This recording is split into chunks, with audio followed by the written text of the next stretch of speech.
So hello, everyone. We're really fortunate to be joined by Bethany for this final autumn provocation. And before we get started, I just wanted to say thank you to all of the guests we've had so far this term, and also to all of the teachers who've attended and participated in the discussions. Thank you also to all the people who've been watching on YouTube. So thank you for watching again. So Bethany, actually the way that I met Bethany is through a Re-Peat discussion. So this is a bit reciprocal in the sense that Bethany hosted me over on one of their podcast series that they've been running. But Bethany, do you just want to introduce Re-Peat as an organization and just explain kind of what the organization is about? Yeah, cool. So maybe just start a little bit with the beginning. So I guess about 2 years ago now, a friend and I were at an action camp in Germany, and they took us out on an excursion to a peatland. And this guy from Greifswald Meyer Center had told us all of this stuff about peatlands. And we both studied environmental science and just were kind of blown away by what we were hearing because we hadn't learned about it before through our curriculum. Never really had realized how important peatlands were. And then we really felt this sense of, okay, we have to do something about this because there must be so many people like us who just don't know about peatlands and find them really interesting once they do. So then we just started thinking about it and we came up with the name Re-Peat. And then we thought, well, okay, now we have a nice name, we have to go ahead with it. And we just started with just telling some friends, basically. And then kind of before you know it, we were a group of about 10 or 12, starting hosting for our first events. And then since then, it's been about 2 years since the idea first came to us. And we're about 25 people from across Europe now, kind of depending on flexibility, on capacity and stuff like that. And basically our aim is to kind of bring about a peatland paradigm shift. We try and do this in a lot of different ways, kind of very creative activities and events to try and bring people to understand and appreciate peatlands more, which obviously can be quite difficult because I think peatlands are different to forests and things like that because a lot of it is under our feet. They're kind of associated with wastelands or these kind of dominant pictures that we have in our head of what peatlands are or what we're kind of given by society as what a peatland is. So we found that we have to kind of find creative and innovative ways to talk about peatlands that get people really excited about them.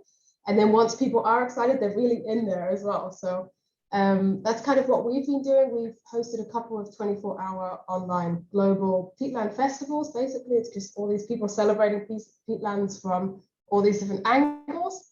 And it just, the whole team is just awake for 24 hours, kind of completely giddy by the end. So that's just kind of an example of what we've been doing. And hopefully I could talk a little bit more about that as we go. Yeah, I definitely want to talk about the difference between woodlands and trees and peat and the kind of the imagery that's evoked by trees and a lot of this momentum around the idea of planting trees, because I think that's something there's scope to talk a bit more about. But probably just what about yourself in terms of the personal journey? So where did you go to school? What sorts of what did you study? And I guess you've talked about this idea that you went and carried out fieldwork in and that was the kind of personal element of that. But what about the journey before that? So I was born actually in Yorkshire. So somehow the kind of peatland journey brings up all of these different things because I was born in Yorkshire, but my grandparents on my mum's side are Irish as well, so there's a peatland connection there. But I grew up in New Zealand. And then have been living in Europe for the past almost 10 years. And then, so it's quite interesting, this kind of peatland journey is kind of linking me back to some of my kind of heritage or roots in Yorkshire and other places. And so I went to high school in New Zealand and focused more on art history, classics, languages. I didn't want to have anything to do with science. I dropped it as soon as I could. And now I find myself doing my master's in soil science. So it's been quite a kind of, steep learning curve as well, because now I have to do all this physics and chemistry that I've never done before. But I think it was really through involvement with environmental groups and peatlands that really made me want to then, be a lot deeper in kind of environmental science or soil science now specifically, and then probably going towards peatland science as well. So that was kind of from an academic discipline, really just driven by kind of a passion for the environment, essentially. Where are you studying at the moment? In Belgium. So in terms of nationality, you are you studying in Belgium under the kind of EU set? So under Irish grandparents. Okay. Basically. So then that kind of continued to open doors in Europe for me through. Yeah. That's so why I guess, I'm really lucky for that, of course. Yeah, exactly. Yeah. You're a success story around that idea of yeah. you know, open borders and yeah. Yeah. Okay. So Re-Peat then has distinct. When we share this, we'll share the link to the website and make sure people can view this. But what has really caught my attention is the really graphic, the artistic, creative side to it, to communicate what is, I guess, like we were saying, that peat in itself doesn't evoke kind of writing imagery, even though you might challenge that idea. But it's really interesting that a lot of the content you create is really creative. Yeah, so I think a lot of that also just began from, I mean, we started just a few of us with kind of just an idea and no budget, no kind of experience applying for funding or anything like that. So we didn't wait till we had all of that together before we just started doing stuff. We just kind of just did it. And then it meant that, like, for example, we all just started doing all of these things we've never done before, these skills that we picked up and things. So a couple of members of the team who do all the art stuff, they have a bit of an art background. So that just kind of became their job. And then like the kind of, that aesthetic became who we were, basically, kind of the way that they were interpreting and then sharing images of peatlands and things. So it was really quite kind of homegrown, I suppose, or grassroots in how it developed. So it wasn't always like super conscious. I think we were always thinking of fun ways to share the message because that's what we wanted, and that's what we thought was really nice about other movements, for example, or other groups. So it kind of came from that rather than like really consciously. It was kind of a bit more organic, I suppose. Before we go too deep as well, what is the message? What is it in terms of this peatland paradigm shift? What's the core principle of that?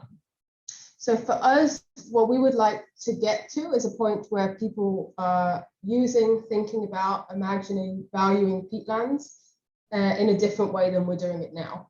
And I guess for us, it's really, the peatland paradigm shift is very kind of attached to all of these other shifts that we see need to happen, all this other social change.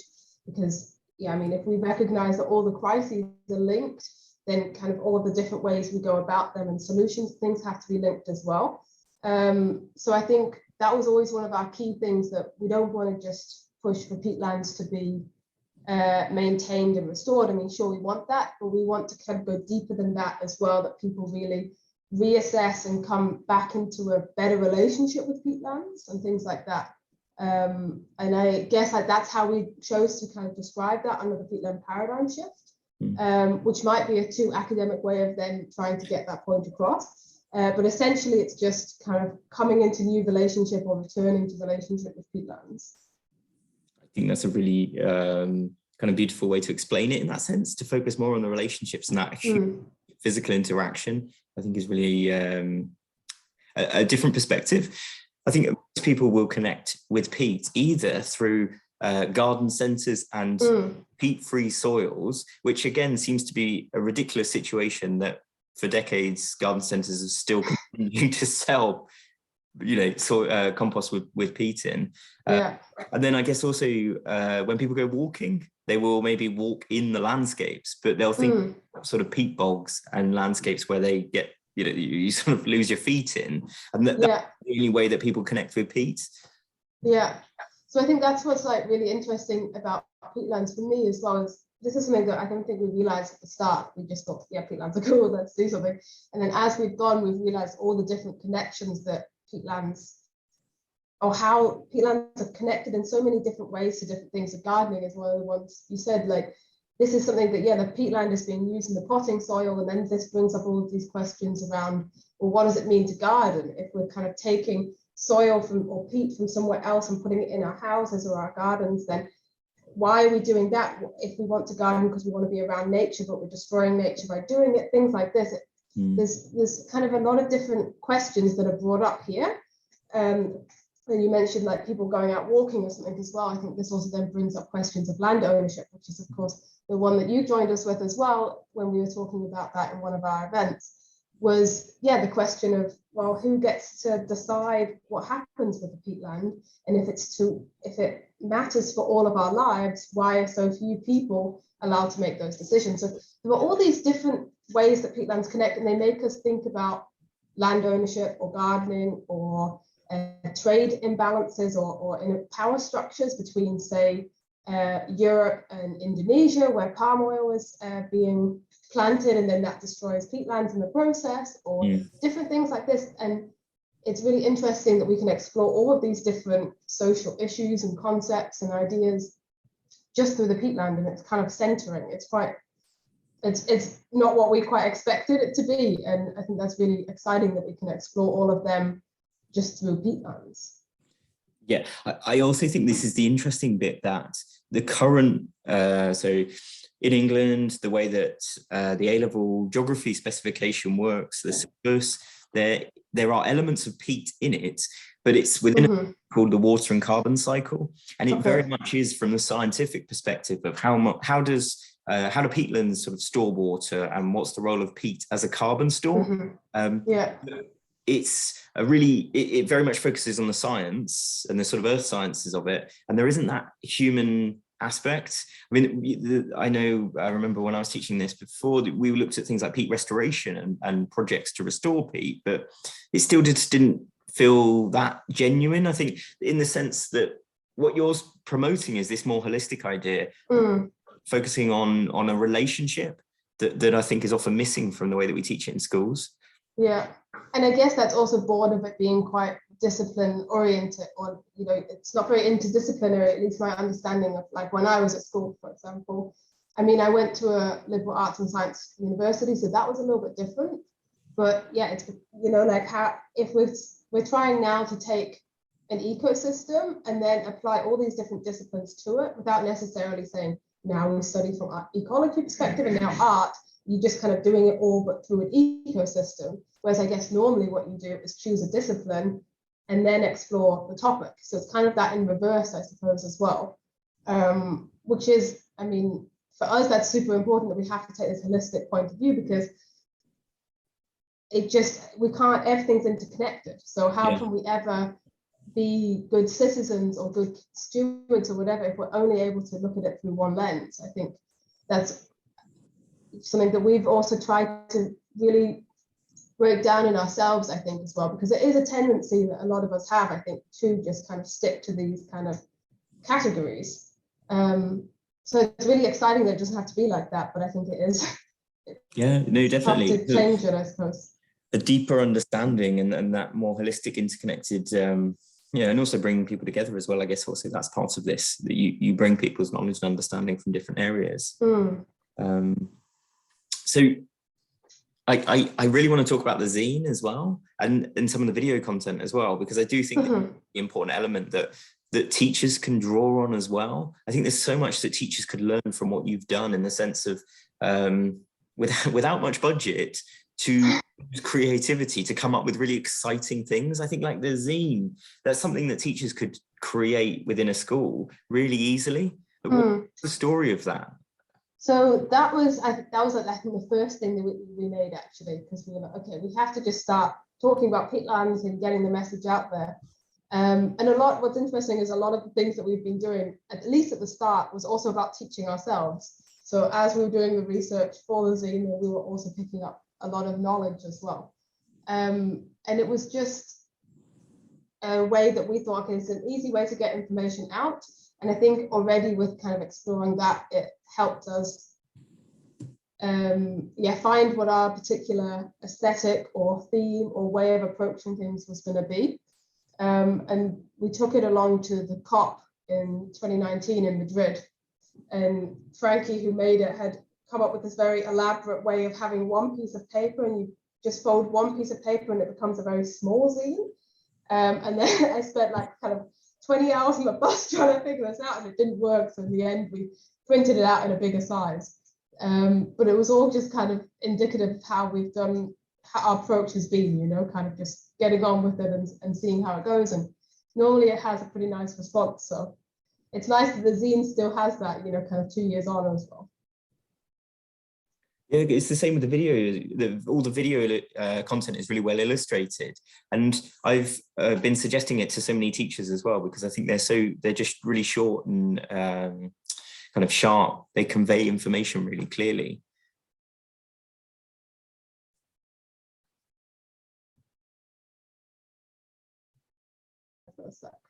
Are you there, Bethany? Sorry. Yeah. Sorry, it's my internet on this end. No, I was just saying about the video content that. Okay. I think that the illustration and I've been suggesting them to lots of teachers because I think that they're a really good resource. Yeah. No, we love the videos as well. I think it was also one that yeah, the person who was making them, I think like her style was really quite like synonymous somehow now with a lot of what Re-Peat is doing, because she makes a lot of the material for that. But in doing so, also got a chance to learn a whole new skill on her own, which is also really nice, that then she was making videos and doing the drawing and illustration for it in a format that she hadn't done before. So it's really nice that it kind of has this whole life to it, that it's really interesting for us doing the research and making the script, and then this whole experience that Frankie gets to do, creating the video and then sharing it, and then it kind of continuing to have this life resonating with people afterwards as well, is really nice. And I think people responded to it a lot just because it does have that kind of human touch to it, which is really nice. Yeah, I would definitely agree. Before we started, we were talking about your backgrounds. Do you want to tell the story of, is it a book that you've been creating? Yes, so so basically you can see behind me what would be kind of the, I keep looking because I feel like it's behind me and it's not, of course. So basically we've been creating this story about this person who lives really close to the bog and has a really close relationship to it, a child, who, all the adults around them just don't appreciate peatlands at all. And their task essentially is to go into the peatland, explore it, discover it, do these kind of scientific tests, as well as kind of talking to the peatland and exploring that way, and then convince people that how important and how special the peatland is. And this is like the little lab that that they do all of their testing in, basically. So you can see like a sundew up here and little kind of test tubes and jars and stuff like this. Yeah. What are some of the kind of best bits of nature that you found in a bog? Is there anything that you have a personal favorite of? I really like the sundew, just because I think it kind of challenges us somehow in our perception of what plants do and what plants are. So sundew is an insect-eating plant, and this is just because like peatlands are quite nutrient-poor environments for certain types of peatlands anyway, which means that plants have adapted really interestingly. So in order to get kind of the nutrients that the sundew needs, it lures flies and mosquitoes in, and then kind of digests them. And I just think that's really interesting as a plant, kind of an omnivore plant, carnivorous plant. So that would be one of my favorites. And then sphagnum is the other one that I think challenges us a little bit, because the sphagnum is alive, like on the surface of the bog, but it's also the bog creating plant, basically. So as it partially decomposes, that's what makes a lot of the peat matter. But it's still kind of connected. So they have this kind of dead, alive kind of, they live in that in-between space of those two, I think. So those are two of my favorite ones, I think. The other one I wanted to talk about was the project that you did in Irish schools. Who was involved in that? So there was about 6 of us, I think, from the team who were working on it. And one of the guys, it's his old school, basically. So he lives like right next to it. So it was really nice to kind of have that connection in Ireland as well, that he was like dropping things off and talking to the teachers and everything like that. So the project was called Reimagining Nature in the Classroom, and there were three elements, was there? Or yeah, so yeah, basically the concept was that we would go into 3 different age groups in the school, and then each one would deal with a different theme. So there was life, space, and time, with the idea being that the younger students could interact a bit more with maybe with the life question, and it's more just, you know, what lives in the bog, what kind of biodiversity is supported there, this kind of thing. And then space, thinking a little bit more about, okay, where are peatlands located in the world? What do they need in order to be situated in that particular place? And then time, asking a bit more philosophical questions around like the time that peatlands understand, you know, and kind of those slightly more complicated concepts, yeah. I suppose, deep time, yeah. And they just did different activities that related to each of those, so the kind of 3-hour-long curriculum, and just kind of play some games, and then each theme was then split up into the different senses. So one would be like that they're doing like a quiz at the end with things that they learned. Another one was that they were listening to a soundscape and supposed to try and identify various noises, and like which animals they're hearing, and then more like visual things. There was all supposed to be kind of a multi-sensory kind of learning experience as well. And we've just only done it in 1 school so far, but I think it went with, like, the children really responded really nicely to it. It was a shame that we couldn't, of course, be there as well because of COVID and stuff like that, but I think it's definitely something that there's a group of the team who are really passionate on kind of pushing that forward as well, and hopefully getting into the UK or something like that with it as well. One of the things I remember you talking about before was that they smelt and felt the peat as well. Is that so? Yeah, multi-sensory as well. This idea that you, in order to kind of build a deeper connection with this, literally get connected with it. yeah. So that was one of the ones that was like, for a little bit, it took us some deliberating whether or not we should do it, because there is kind of course, a very specific smell that burning peat has. And I know that people who grew up with that around Christmas or things like that, it does tie them a lot to the peatland. And of course, it's not in a way that preserves the peatland and looks after the peatland, but the closeness of the relationship is still there. So it's something that maybe we wouldn't do in a really large program, because it's maybe not scalable and things like that. But we did have people, there are these little like incense, basically, and it's made of bog wood or bog oak. So, you know, kind of preserved logs of wood that were under layers of peat, and then kind of the shavings of that, and then you burn that and it smells very oaky and boggy. And I think it was something that really kids responded really well to, because it's super interactive. You know, they can kind of be like, oh, I recognize that smell, or I like, you know, there can be all of this talk around it. But it is one that definitely caused us to kind of do a lot of thinking around, yeah, you want to engage people in peatlands and feel it and touch it, and then you also have kind of a obligation to also protect it and to do all of this.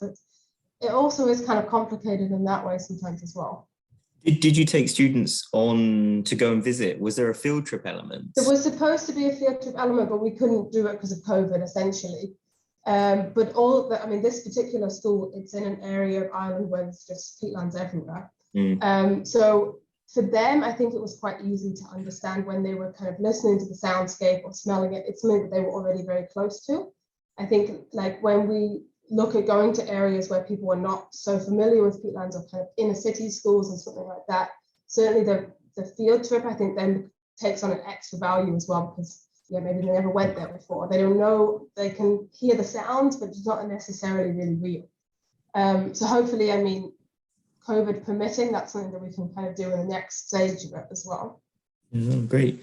I found the statistic on the number of people in the UK who, England, who own peatlands. 124 landowners. So only 124 landowners own the majority of peat in England. Yeah, it's an astonishing thing, actually. And one of the things that we were, because we obviously did this session with the peat and land ownership as well.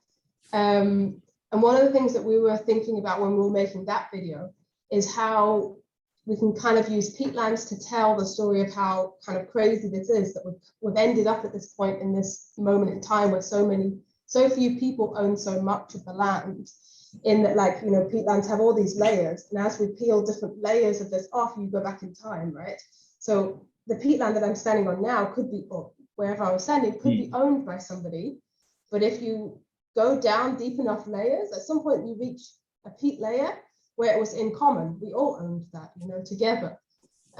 So that's just another way that I kind of think peatlands challenge us in that way, to think, well, you own it now, but not all the way down. All the way down, I also owned it down here, you know. Yeah, I don't know if you really get the of idea, but commoning. It's a really interesting one, particularly in terms of peat being such a large carbon store, and the position we're in at the moment, in that storing carbon is really, really important. Well, maybe we need to think about, is it appropriate for those 124 people to have responsibility and decide what happens to that land? Yeah, especially, I mean, it affects us now, of course, as well, you know, in terms of land access, but it's not just that they own it. You know, the percentage of people who own it right now is based on the people who are alive, right? But, you know, future generations also affects them. So the percentage is even smaller of the people who own the land, because it doesn't take into this whole intergenerational aspect. And it's astonishing that, one of the best tools we have against the climate crisis and the ecological crisis is in the hands of somebody who can make a decision that's not in the best interest of everyone. And it's astonishing sometimes when you kind of think, how on earth did we end up here in this particular thing? But I think it's really interesting for teachers to reflect on their role and responsibility in exposing young people to this sort of information, that so much of us are living lives where we're very much blinkered around. You know, this is just one example of how we have a relationship that is particularly unequal in terms of this land and, you know, peat in particular. And teachers can do so much to sort of introduce people to the reality of the situation and to these sorts of facts and bits of information. Yeah, and I think even in the facts themselves, but also in the like approaches that we take, I think kind of like critical thinking or something like this, really honing these skills at a primary or secondary school level, then better equips us to, when I find out this fact, be like, hold on, it shouldn't be that way, and want to find out more and want to fight that. So I think this kind of the empowerment that comes with being able to critical think as well, I think is one of the key things that I really think that we need a lot more of in school. And I don't know whether my school had it, or because I remember also a lot of my stuff was like just memorizing material. I don't know that I necessarily spent a lot of time analyzing why and things. But certainly I think it's one of the places that is easiest for us to pick up those skills. So I think it's. Yeah, maybe this is a good point to talk about that. Maybe this is the wrong word to use, but there's like sex appeal with rainforests. So traditionally teachers have, even particularly for younger students, there's this focus on the rainforest and exploring it as an interesting ecosystem, but also the carbon store. And actually, you know, maybe there's questions to ask about the appropriateness of focusing so heavily on somewhere like a rainforest. You know, I'm not disagreeing with the idea that it's important to think about those, and particularly in terms of deforestation and land use change. But what about places like peat? Because it would be terrible for students to go through school and to think that rainforests are the be all and end all, or trees are the silver bullets, whereas then like peat. Yeah, I think it's like you maybe see the results of this now in a way, that the kind of hype that's been going on for the past, I don't know how long it is, decade or so, around trees being the, you know, savior or something like this. And I think that kind of shows how, as a society right now, I feel like it's too easy for us to find one solution and then everyone's like, that's the solution, and fights anyone who doesn't agree with them that maybe there's a different solution or something like this. So it's kind of quite single-minded in that sense, and then that's where all the funding goes, that's where everything is, rather than kind of thinking, okay, we can have this whole patchwork of different things. Of course rainforests are super important, and we should be preserving them, we should be protecting them, but we also have to kind of broaden that out to peatlands. And especially now that you see a lot of plantations coming on peatlands. And then that really shows that we're not able to think in this 20-year, 30-year, even further future, because, you know, we're just going for the short-term impact of a forest, whereas peatlands sequester more, but on a lower time, on a lesser time scale, because they can't do it as fast, right? So it just shows that I think we just kind of don't connect all the dots a lot of the time. So yeah, I think that's something that, yeah, being able to kind of go into a situation and assess it a bit more holistically and fully is definitely something I think that would benefit peatlands, but also, you know, all these other potential climate change solutions as well.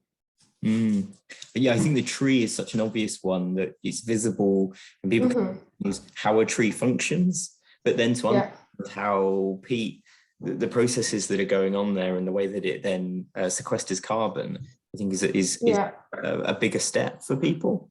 Yeah, I think this is why we also think about it as being so connected to the other paradigm shifts as well. So I remember when we were on this very first excursion that we went on, one of the things the guy said really stuck with me, because he was saying, we were all like, well, just put the peatland back. Like, it's so important, put it back.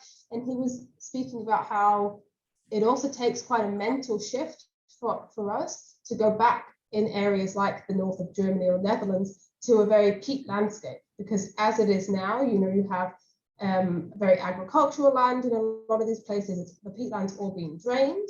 But if we went back to peatland, it wouldn't be grass anymore. It wouldn't be kind of that you can see fields and fields ahead of you with very short grass, as like this, an image we're very used to. It would be really tall grasses. It would be areas where you just can't go because it's too unstable, the peatland, or, you know, it really changes the way that we visualize the landscape. And also, we're not allowed, we can't do everything that we're currently doing because it's too dangerous potentially.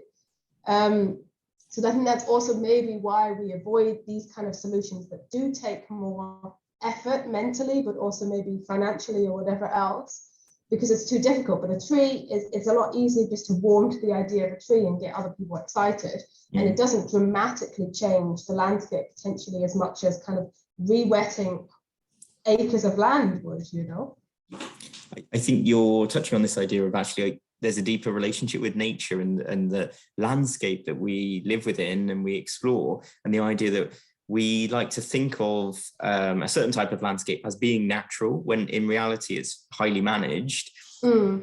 We also have this idea that sort of what you've experienced through your life you think is the norm. I think the name is called the shifting baseline or shifting norm. Oh yeah, or like Overton window, is it that yeah. kind of thing? Yeah. And so to then shift it to something else and to change it to the you know, the one I'm thinking of often is the Lake District is the one that people often think of as this highly nature sort of landscape, but the reality is that that's highly grazed and has been managed intensively. But you know, there's other examples as well that you're talking about, and a lot of these ones, particularly up in Scotland as well, that these landscapes are also then used for certain type of sporting, aren't they? And then there's a vested interest in that sense.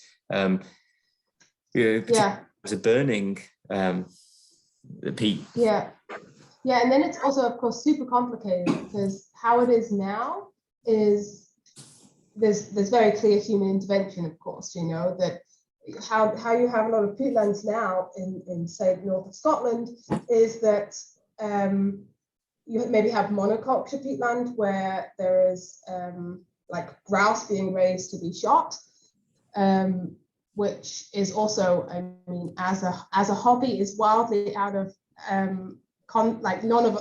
most of us just cannot imagine doing that for the price it costs, for the impact, all of this. But it remains very strong as a hobby, so there's kind of invested interests there. So then you have kind of this landscape where you have only peatland, where grouse are, and then you have kind of a plantation, and none of it's really interacting in the way that it should. So a lot of this shouldn't just be peatland. I mean, we're all for like restoring peatland, but it should be maybe a bit of peatland here, and there's also some trees lining the river, and that also then goes into feeding the salmon because they're not being overheated in the river. You know, there are all of these different run-on things that happen when we're maybe letting nature tell us what to do, But at the same time, a lot of what you find is that it wasn't naturally that way either. It was that the people who had been living there in crofts or however, thousands of years ago, perhaps they were just learning from nature better than we're doing now, or the natural world rather. So, and you see this in the US as well, that kind of how people were living before the Europeans arrived wasn't that they were just not influencing the landscape at all. They were. You can see that the landscape flourished because there was people's involvement there, but they were doing it in such a radically different way than we're doing now. They were listening and saying, okay, how can I do this that works best for what the trees need, or these animals need, rather than this kind of very maybe domineering or exploitative way that we now want to do it. But people have always been in the picture, I think. So it's not about the removal of people, it's how we engage as people, I think. I think those last few sentences there are using words like exploitation and the kind of human extraction and extractivist, and that I think is at the heart of a lot of this. And I think as a teacher, finding a way to actually engage your students critically with that is the key to this. But also that's a challenge as well, to go beyond the kind of current status quo and to think actually, how can you be critical of what's going on and explore alternatives. And I suppose for teachers, you have to, you're teaching such a broad range of topics sometimes, that you do have to touch upon lots of different ways of explaining it. But just from like our side at Re-Peat, what we found is really useful just to be able to explore these things, because they're such big topics, right?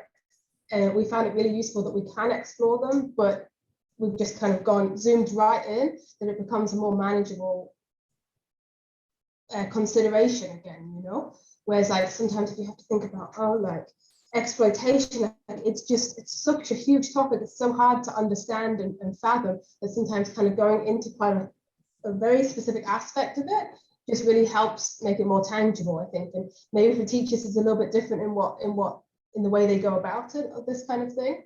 But I think it's something that we've definitely found really useful to kind of go, okay, let's explore it through this, and then we can take it to different other ecosystems or concepts after that.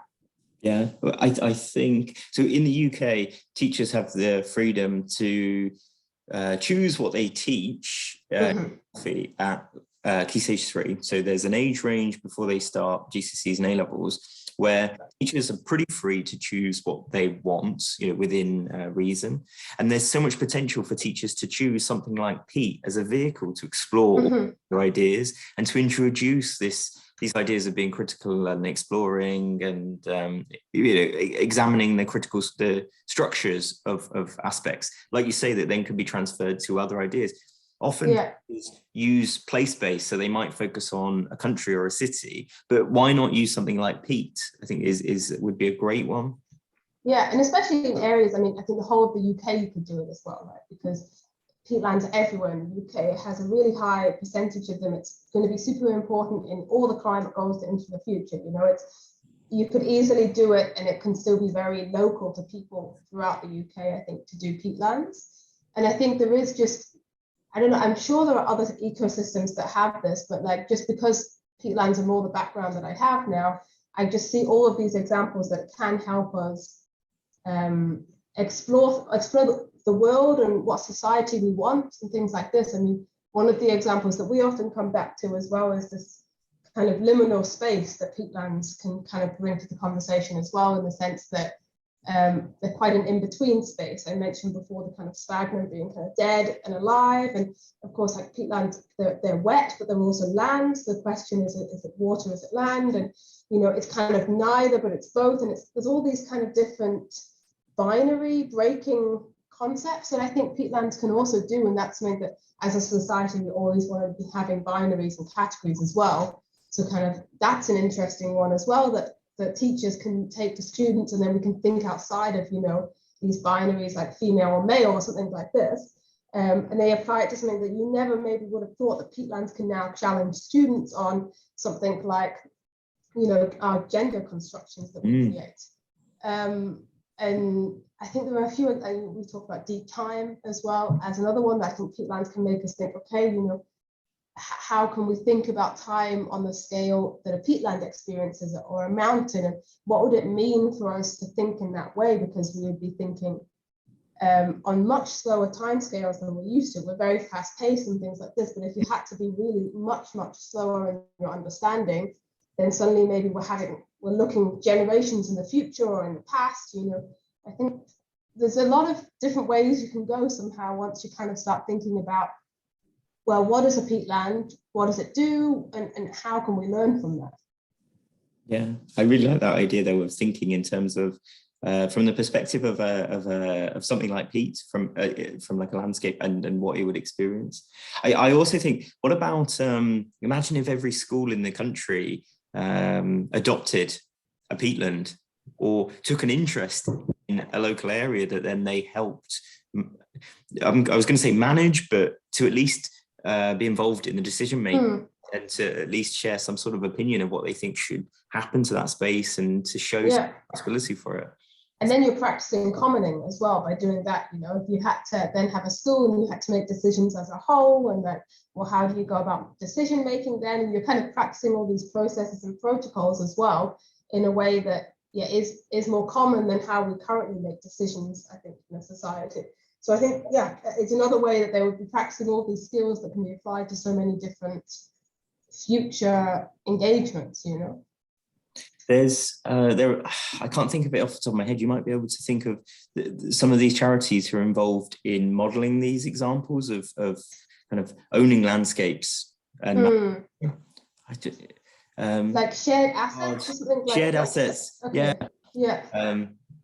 I'm sure there's a Scottish example though that it's a community who bought up a space. Oh yeah, also this is like the Langham one. That's like Langham, that's it, yeah. Yeah, so this was, exactly. It's kind of this really great example where, the community, it was, I guess, up for sale, a certain patch of land there.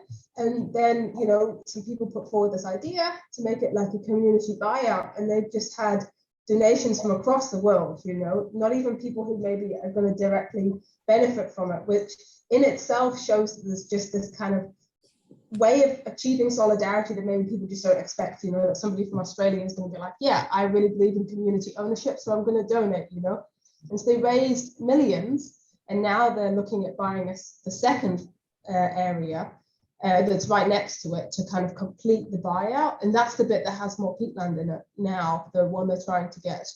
And I think it's a really inspiring example that now other people can look to and know, okay, when there's a group of passionate people in a society that's maybe wanting to do this kind of thing, it really can work. So it's a really exciting one to follow, I think. I think this is really important as well in terms of modeling what's possible. And from a student perspective and as a teacher, to actually show that it doesn't have to be done the way it is, and that there are alternatives is such a powerful idea, because then that kind of opens up people's imaginations to think, well, why can't we do this, or why can't it be done somewhere? And then breaks down all of these kind of status quo things, because if there's one example, then it can be possible in other places as well, so hopefully it kind of signals a new direction and more people wanting to get involved and do it themselves as well. I guess I was thinking we should tie it together and come up with some kind of concluding idea.